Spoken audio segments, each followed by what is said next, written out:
Hello, welcome to my channel. Today we have a John Doe found in Atlanta, Georgia.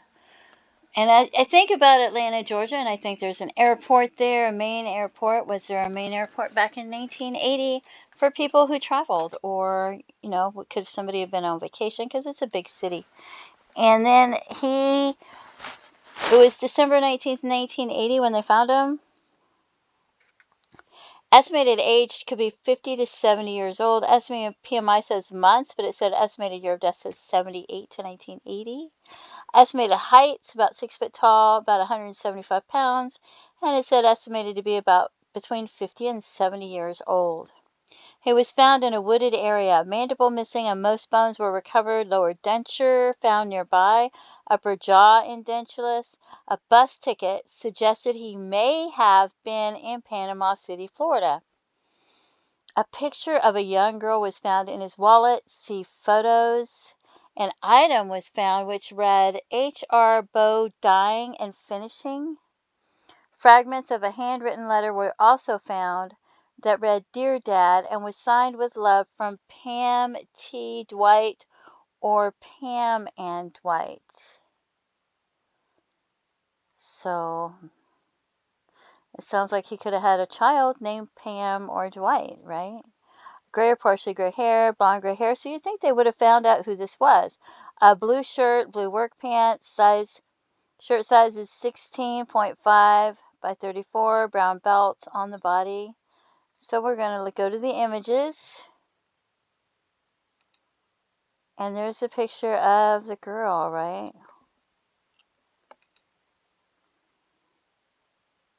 You wonder if that could be his granddaughter. Or maybe Pam and Dwight's daughter.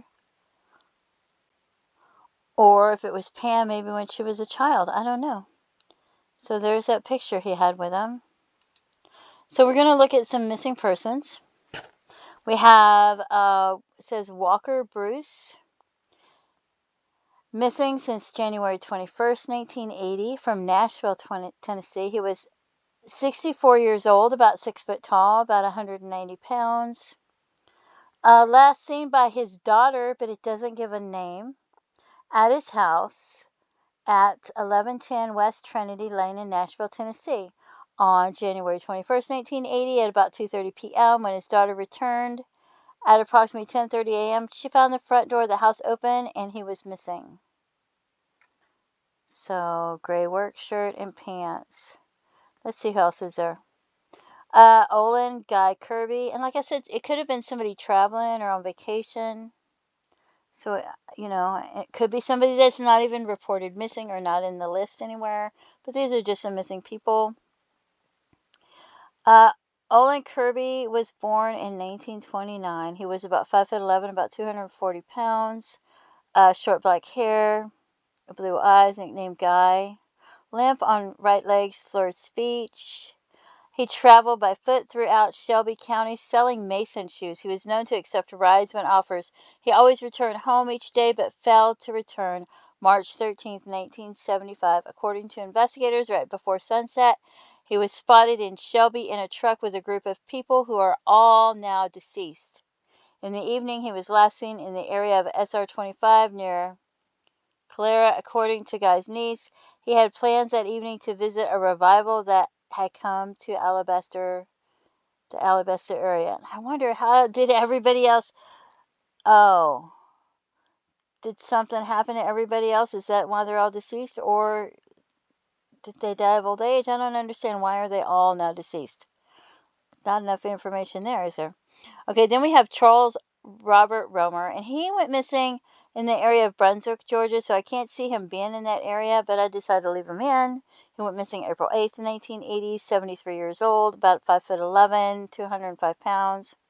Him and his wife, Catherine, disappeared shortly after checking into a Holiday Inn located along I-95 and 341 in Brunswick, Georgia.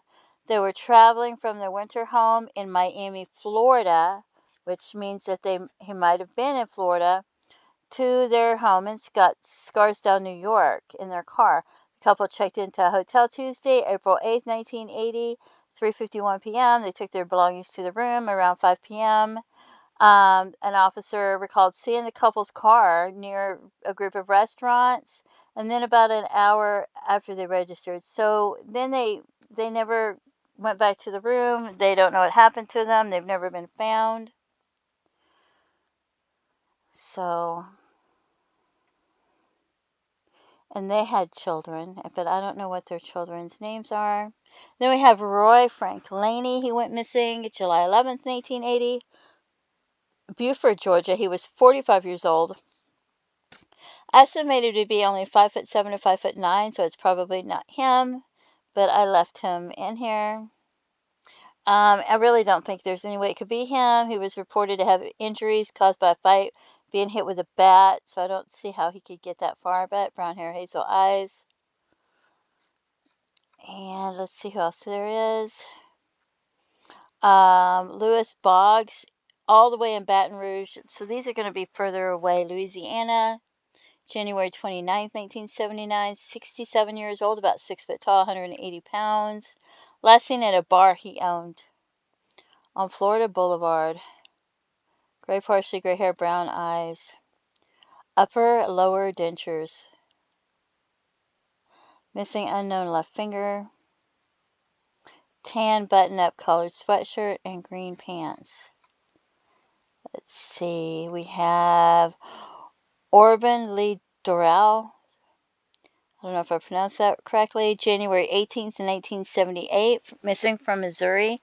52 years old, about 6 foot tall, but weighed about 215 pounds. He was last seen in Kansas City. Never been heard from again. Very few details in his case. So that doesn't give us a lot to go on, does it? And I already did this one, but it's in here twice because I also saw it on the Doe Network, and I pulled it up on NamUs, so here it is.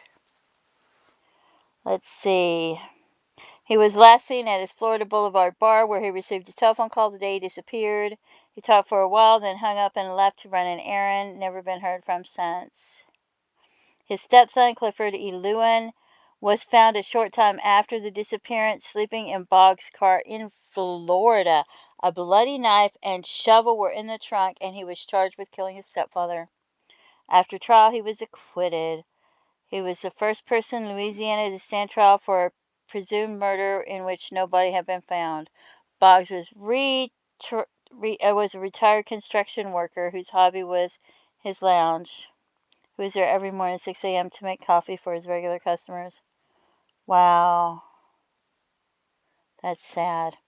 And then we have John Butler, all the way in Nebraska. Went missing April 23rd, 1980, 5'8" to 5'11", about 150 pounds. You can pause this and read more information if you want to. He walked away from his family in the 1980s, so it may not have been April 23rd, 1980, and he's not been seen or heard from since. So there's no information really on what could have happened to him. Orban Lee Doral, I've already done this one. I was searching both the NamUs and the Doe Network, so you've already seen this one. A retired police officer last seen in Kansas City, Missouri. He was being investigated by the FBI for mail fraud and running a bust-out scheme involving 2 businesses for the purpose of bankruptcy fraud with 3 other men.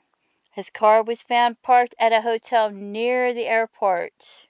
Said he was afraid for his life because of his involvement in the scheme, and they believe he is dead. The FBI has found no evidence of his death. And this man's all the way in California, but San Francisco, California to Atlanta, Georgia. I was thinking, plane, flight. He was about 5'10", about 160 pounds. And so I just left him in. He was just last seen at his home. I really don't think that could be him, but I'm leaving him in. We have Hyman William Wolf, Las Vegas, Nevada. I always think, well, Las Vegas, Nevada, they could have been in Florida. They could have been in Georgia. So this man was about 5'11", about 240 pounds. Last seen at his restaurant by his employees. He told them he was tired and was going home. So, I can't see him going to Atlanta from there. But there he is. And Gabriel Vincent, we don't know how tall he was. We don't know how much he weighs. About 56 years old. Last seen near the end of 1979. He'd been renting a storage space on Teco Avenue. A friend of his went missing February 1980 and has also not been heard from since. They don't have the friend's name. He didn't renew his driver's license when it expired in 1980. A check of every state's Department of Motor Vehicles failed to find a license for him anywhere. Wow, so they don't know. A tip was submitted to a police department that suggested his body north of US 95 toward Indian Springs and buried it in the desert near the turnoff for Mount Charleston in November 1979. However, nothing was found. Wow. Some of this is just really shocking. And Clarence Hopper went missing from Florida February 6, 1980, 52 years old, about 5'10", about 160 pounds. Since he went missing from Florida, I thought, maybe. He left the Palm Beach International Airport headed to Kansas City. And would it be a straight shot or would there be a layover? Is Atlanta in between? I don't even know. He was never seen again along with Charles Timm, Timm. Did they go together? Unknown hair color, unknown eye color, prescription glasses, silver and gold wire frame, Seiko digital stainless steel watch. Now I wonder how old was Charles Timm. And if it could have been Charles Timm. I just have all these questions, more questions than answers. So, I don't know if any of these could be that John Doe.